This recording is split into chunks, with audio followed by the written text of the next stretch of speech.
This is the next video in our BrickBreaker project. So I'm going to quickly open up my project folder and I'm going to open up the package. And right now we have a lot of work to do, but we have created a ball class and a main class in order to run and open our JFrame. There's actually a bit of code in here, but we really don't have to change this for the duration of the project. We may have to come back here from time to time, but you can really just let that one be. BrickBreaker game, this is going to be the class where we're going to do most of our code. Okay, so in the last video, I ran the program, but I noticed that the ball wasn't moving, and it should have been. So the ball is just kind of still, which puzzled me because I had said in the paint method, and by the way, the paint method is run automatically as soon as the program starts. This code is run, so it's drawing the yellow frame and the black background, and I said ball.move, but it wasn't moving. And what I realized is that I needed to start the timer up. Actually, yes, I needed to start the timer here. I had that commented for some reason, and I don't need to start the timer in action performed. That's a bit redundant. So now if I recompile and run, the ball does move, but you'll see that it just goes off the screen, and it's basically going forever and ever and ever. It is drawn way off the screen. So two things. I don't want the ball to move until I press a key. Okay, so I want to give the user time to get situated and press a key, and then the ball moves. So that's step one in this video. And then step two is how do you make it bounce off the walls? So let's handle step one. How do I start the game after they click? So what we could do here is make a variable called, we could make a Boolean variable called play. So this basically determines whether the game has started or not. So in my constructor, I'm going to say play equals false. Okay, and then in my action performs, so this is where I repaint. So this is what causes the animation. Basically, every time my timer occurs, this method is going to be run. Action performed is called, but I only want to repaint if play is true. Okay, so if play is true, then I'm going to repaint. Oh, of course, you could just do this as well. You could just say if play. So that means if it's true, it's going to do this. So now when I compile and run it, you can see it's frozen now because it's only going to repaint if play is true. So in my key pressed method, so as soon as I press a key, I'm just going to simply say play equals true. And then automatically, the action performed method will run. Again, if you're not quite sure, how is that called? When is it called? It's all attached to this timer. And basically, we've said every 10 milliseconds, call the action performed method. So the timer is pretty cool. It automatically does that without me having to call this method. This is automatically called because my timer says to do it every 10 milliseconds. Okay, so let's see if this works now. So I'm going to run the program, and you can see it's frozen, and I can click with my mouse, nothing. But when I press a key, any key, then it starts going. Okay. And then just for further illustration here, you could change this to, let's say, 100. So that's 100 milliseconds. So that's going to be 1/10 of a second. If you do 1,000, then that's exactly 1 second. That's 1,000 milliseconds. So that's going to slow down the game considerably. So when I run it, okay, play is false. And when I click the arrow, play is going to be true, but the action performed method is only going to run every second. Okay, so there, I clicked it, and you can see the ball moving So every second, on the second, it's actually exactly 1 second, it's going to repaint the screen. Okay, so that's way too slow. So of course we'll change this back to 10. 10 might even be too fast. Maybe I'll make it 20. Okay.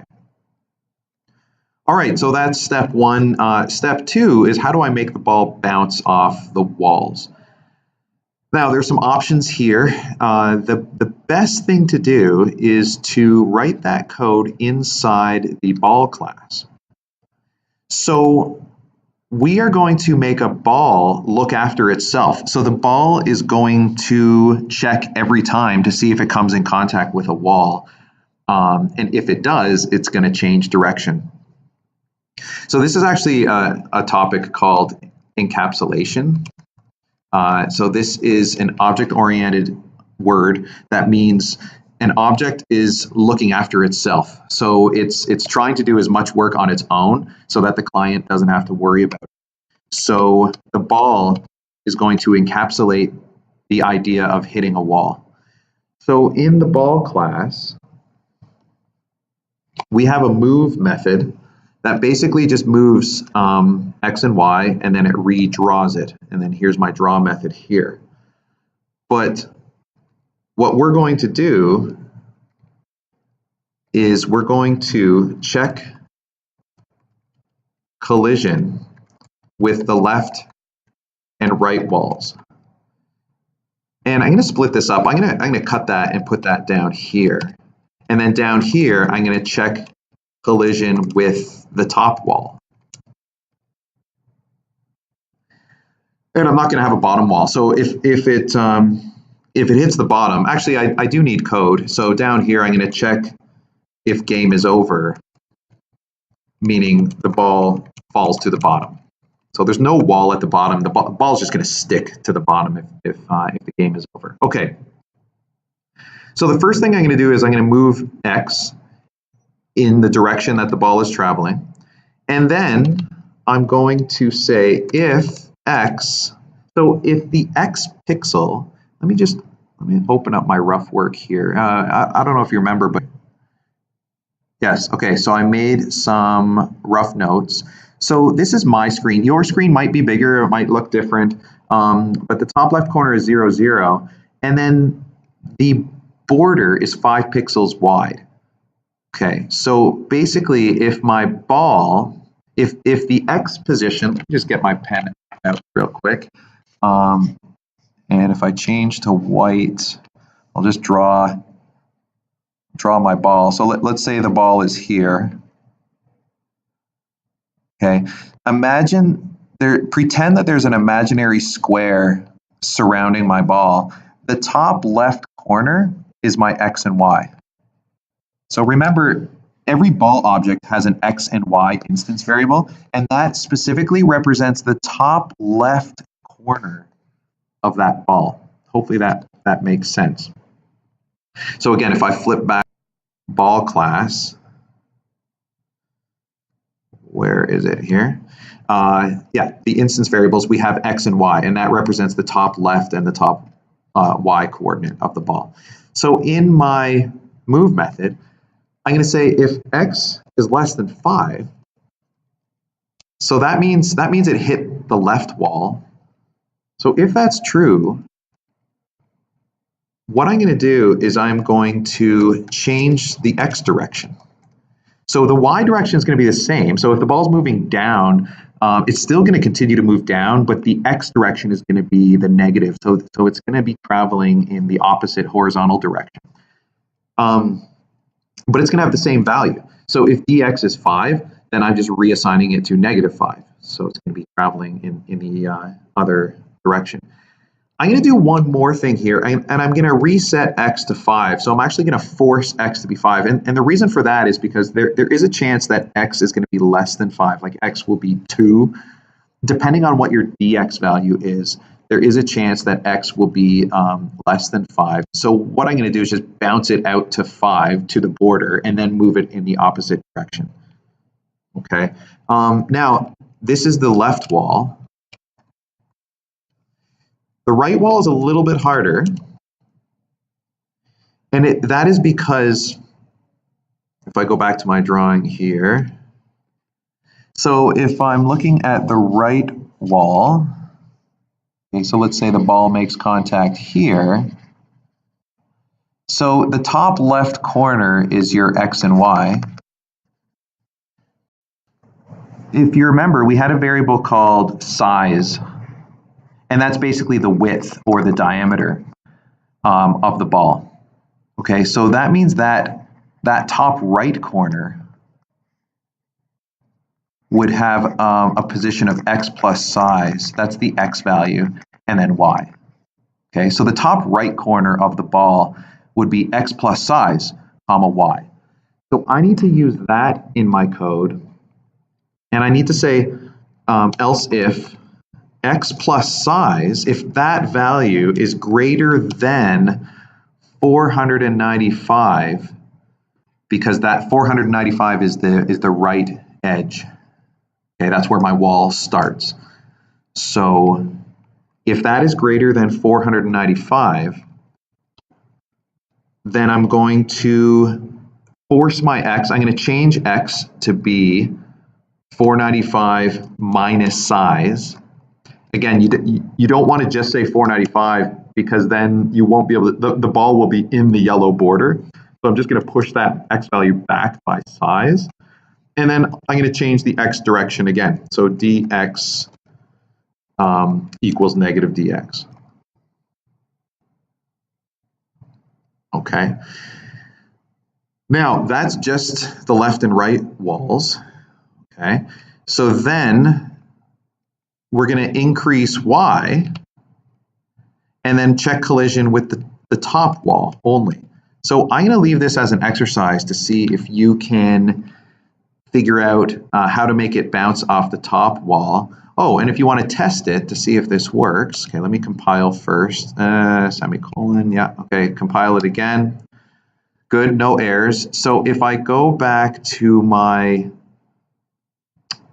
main project here, BrickBreaker game, a good way of testing this is my new ball. My ball has a XY position of 250. It has a size of 20. And then this is my dx and dy. So watch this. I'm gonna make my dx 5 and my dy 1. So that means the ball is going to be traveling slightly downwards, but it's going to be bouncing side to side. Okay, just watch. So if I compile and run it, run the main. So the ball is going to be, when I click a key, so when I press a key, boom. So now the ball is going and good, looks good. So it's bouncing off the side walls, okay. I'm going to go back and change my ball, maybe even, well, let's change the dy to -1 and maybe make that 8 instead. So it's going to travel faster horizontally.